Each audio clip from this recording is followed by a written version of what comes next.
वही था ना ये जिससे तुम मोहब्बत करती थी। कबीर क्या बकवास कर रहे हो? बीच में नहीं बोलो। वही था ना जिससे मोहब्बत करती हो, आज तक करती हो। ना कोई शर्म है ना कोई खैर है।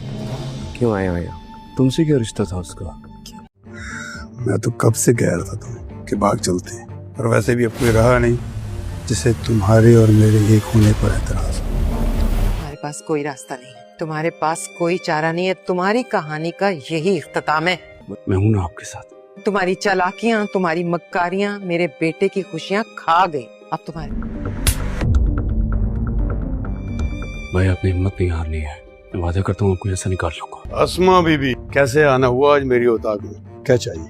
सोच रही हूँ शादी कर लेते। ड्रामा सीरियल मनमत मलंग की लास्ट एपिसोड में अस्मा की मोहब्बत उसके पूरे खानदान को खा गई है। मुबीन से उसने वाजिद की वजह से तलाक ली थी और वही वाजिद उसके घर की बर्बादी का सबब बन गया। अस्मा जिस तरह से बेइज्जत होने के बाद वाजिद के घर में आए, वाजिद उसे देखकर काफी खुश होगा और यही कहेगा कि आओ आओ अस्मा, कहो कैसे आना हुआ। अस्मा वाजिद को हंसता देखकर काफी हैरान होगी, लेकिन फिर भी उसे कहेगी कि मैं सोच रही हूँ हमें शादी कर लेनी चाहिए। वाजिद हंस पड़ेगा और कहता है मैंने तो तुम्हें कितना पहले का कहा हुआ कि आ जाओ भाग चलते हैं, लेकिन तुमने कभी किसी के डर से तो कभी किसी के डर से मेरी बात सुनी ही नहीं, मुझे भागने साफ इनकार करती रही। लेकिन देख लो अब तो ना मुबीन रहा है और ना ही सिकंदर, अब किसी को एतराज नहीं होगा हम पे। अब तो हमें कोई भी जुदा नहीं कर सकता क्योंकि सब खुद ही खत्म हो चुके हैं। अब तुमसे मैं शादी कर ही लूंगा। यहाँ पर अस्मा को मालूम हो चुका है वाजिद ही सिकंदर को मारने वाला है, इसीलिए जब कबीर रिया और अस्मा के घर आकर सारी सच्चाई से पर्दा उठाएगा तो रिया अपनी बड़ी बहन को ही माफ नहीं कर पाएगी। वो अपनी बड़ी बहन के हक में बोलना चाहेगी, लेकिन कबीर उसे इतने गुस्से में होगा कि रिया को भी चुप करवा देगा और रिया और अस्मा के सामने सारी सच्चाई ले आएगा। तब अस्मा को कहेगा कि वो कौन शख्स है जिससे आज तक तुम मोहब्बत करती रही हो, जिसकी खातिर तुमने मेरे भाई मुबीन को छोड़ा, उसका नाम तुम्हें बताना होगा। और अस्मा के मुंह से बनाम सुनकर कबीर और रिया का शक में यकीन में बदल जाएगा। आखिरकार मुबीन तो घर वापस आ ही जाएगा यहाँ पर, लेकिन वफा को घर से निकाल दिया जाएगा। मुबीना उसे घर से निकाल बाहर करेगी और उसकी बहन को भी, और उधर अस्मा वाजिद के घर जाकर उसे गोली मारेगी। अब देखना ये है कि क्या अस्मा अपनी जान भी खुद तो नहीं ले लेगी, क्योंकि अब बाकी तो हर तरफ सब कुछ ठीक हो जाएगा। अब लास्ट एपिसोड में आपको यही दिखाया जाएगा